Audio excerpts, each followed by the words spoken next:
सोचिए, रात तक सब कुछ बिल्कुल नॉर्मल हो, लेकिन अगली सुबह उठते ही पूरी दुनिया बदल चुकी हो। अचानक फोन चेक करने पर पता चले कि इंटरनेट पूरी तरह डिस्कनेक्ट हो चुका है। वाईफाई डाउन, मोबाइल डेटा बिल्कुल बंद, व्हाट्सएप, इंस्टाग्राम सब गायब, और टीवी ऑन करने पर हर न्यूज़ चैनल पर सिर्फ एक ही अनाउंसमेंट फ्लैश हो रही हो, एक नेशनल इमरजेंसी लग चुकी है और नए रूल्स लागू किए जा रहे हैं। और सबसे बड़ा शॉकर, गवर्नमेंट के खिलाफ ऑनलाइन कुछ भी बोलना अब एक पनिशेबल ऑफेंस है। शुरुआत में शायद ये किसी साईफाई मूवी का सीन लगे और ऐसा लगता है कि अचानक सिस्टम कोलैप्स होना तो बिल्कुल इम्पॉसिबल है। लेकिन यही वो पॉइंट है जहां से हमारा आज का ये विश्लेषण शुरू होता है। तो यहां सबसे बड़ा सवाल ये उठता है, क्या डिक्टेटरशिप यानी तानाशाही सच में सिर्फ एक दिन में आती है? हिस्ट्री उठाकर देखें तो ऐसी कई कंट्रीज रही हैं जहां लोगों को लगता था कि उनके यहां अचानक से सिस्टमैटिक कोलैप्स आना बिल्कुल असंभव है। उनका मानना था कि आज़ादी कभी छीनी नहीं जा सकती। लेकिन सच्चाई ये है कि फ्रीडम अचानक एक झटके में नहीं छीनी जाती, उस पर धीरे धीरे बिल्कुल खामोशी से ग्रहण लगता है। इस पूरे मैकेनिज्म को गहराई से समझने के लिए हम इस एनालिसिस को 6 हिस्सों में बांटेंगे। पहला, अ डार्क ऑल्टरनेट रियलिटी। दूसरा, द फर्स्ट डोमिनो फॉल्स। फिर द मिडिल क्लास कोलैप्स। उसके बाद कंट्रोलिंग द नैरेटिव। पांचवां, द साइकोलॉजी ऑफ फियर। और आखिर में द पावर ऑफ फ्रीडम। तो चलिए पहले पॉइंट से शुरू करते हैं, अ डार्क ऑल्टरनेट रियलिटी। इस एक्सट्रीम आइसोलेशन को समझने के लिए नॉर्थ कोरिया का एग्जाम्पल सबसे सटीक बैठता है। ये एक ऐसी जगह है जहां आम लोगों की आज़ादी ना के बराबर होती है और पूरा का पूरा सिस्टम बिल्कुल अलग ढंग से ऑपरेट करता है। जब हम एक फ्री इंफॉर्मेशन वाले समाज की बात करते हैं तो वहां ग्लोबल इंटरनेट और अलग अलग न्यूज़ सोर्सेज मौजूद होते हैं। लेकिन इसके बिल्कुल ऑपोजिट है कंट्रोल्ड रियलिटी। यहां सब कुछ फिल्टर्ड होता है और फॉरेन मीडिया पूरी तरह से बैन होता है। जब कोई गवर्नमेंट इंटरनेट और बाहरी इंफॉर्मेशन को हेविली रिस्ट्रिक्ट कर देती है तो रियलिटी खुद स्टेट के कंट्रोल में आ जाती है। यानी जो देखा, सुना और पढ़ा जाता है वो एक स्ट्रिक्ट फिल्टर से होकर गुजरता है, जिससे सच्चाई का पूरा परसेप्शन ही बदल जाता है। अब आते हैं दूसरे हिस्से पर, द फर्स्ट डोमिनोज फॉल्स। किसी भी मॉडर्न सोसाइटी में डिक्टेटरशिप अचानक से दरवाजा खटखटाकर नहीं आती। इसकी शुरुआत हमेशा बहुत धीरे होती है, ऐसे रूल्स के साथ जिन्हें शुरुआत में काफी पब्लिक सपोर्ट मिलता है। ये बिल्कुल बॉइलिंग फ्रॉग सिंड्रोम जैसा है। पहले दिन फेक न्यूज़ रूल्स आते हैं जो देखने में बिल्कुल सही और जस्टिफाइबल लगते हैं, लेकिन तीसरे महीने तक आते आते कुछ इंडिपेंडेंट क्रिएटर्स बैन होने लगते हैं। छठे महीने में वेबसाइट्स ब्लॉक हो जाती हैं और ठीक 1 साल के अंदर पूरी तरह से ऑनलाइन फियर और सेल्फ सेंसरशिप सोसाइटी में फैल चुकी होती है। ये क्लियर टाइमलाइन दिखाती है कि कैसे छोटे जस्टिफाइबल लगने वाले रेगुलेशंस आगे चलकर एक वाइड स्प्रेड सेंसरशिप और डर का रूप ले लेते हैं। और यहीं से शुरू होता है तीसरा phase, the middle class collapse.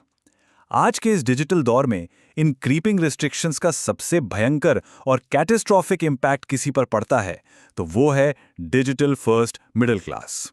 सोचकर देखिए, आज आम जिंदगी की सर्वाइवल किन चीजों पर टिकी है? UPI, online banking, food delivery apps, remote freelancing और ग्लोबल एजुकेशन प्लेटफॉर्म्स। जब रोजगार से लेकर पढ़ाई तक हर चीज नेटवर्क से जुड़ी हो तो एक छोटा सा इंटरनेट ब्लैकआउट या नेटवर्क रिस्ट्रिक्शन भी सोसाइटी के एक बहुत बड़े हिस्से को रातों रात फाइनेंशियली बेबस और वल्नरेबल बना देता है। इसे राजेश नाम के एक आम अर्नर के उदाहरण से समझते हैं। एक नॉर्मल डेमोक्रेटिक लाइफ में राजेश की पत्नी का इंस्टाग्राम बिजनेस बढ़िया चल रहा है, बेटा यूट्यूब से कोडिंग सीख रहा है और घर की ईएमआईज टाइम पर जा रही हैं। लेकिन जैसे ही डिजिटल आज़ादी छीन ली जाती है, रिजल्ट क्या होता है? बिजनेस तुरंत कोलैप्स हो जाता है, ऑनलाइन एजुकेशन रुक जाती है, लेऑफ्स होने लगते हैं और ईएमआईज डिफॉल्ट हो जाती हैं। जिंदगी पलक झपकते बिखर जाती है और पूरे परिवार का आर्थिक ढांचा बुरी तरह तबाह हो जाता है। अब बढ़ते हैं चौथे हिस्से की तरफ, कंट्रोलिंग द नैरेटिव। आर्थिक आज़ादी पर कंट्रोल आने के ठीक बाद अगला टारगेट होता है इंडिपेंडेंट मीडिया को डिलिबरेटली डिसमेंटल करना और हर उस आवाज़ को दबा देना जो सिस्टम पर सवाल उठाती हो। अथॉरिटेरियन रिजीम्स का एक बहुत बड़ा सच है, और वो ये कि सच कम महत्वपूर्ण हो जाता है और नैरेटिव ज़्यादा महत्वपूर्ण बन जाता है।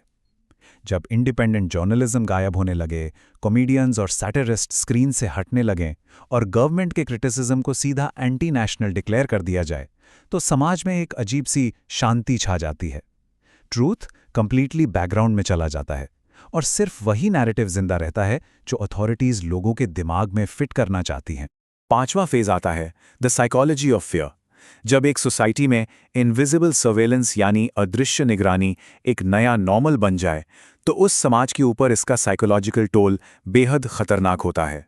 इस इनविजिबल फियर का हकीकत में क्या असर होता है? अचानक से ऑफिसेज और कैंटीन्स में पॉलिटिकल डिस्कशंस बिल्कुल बंद हो जाते हैं। लोग डर के मारे अपने ही पुराने पोस्ट और मैसेजेस डिलीट करने लगते हैं।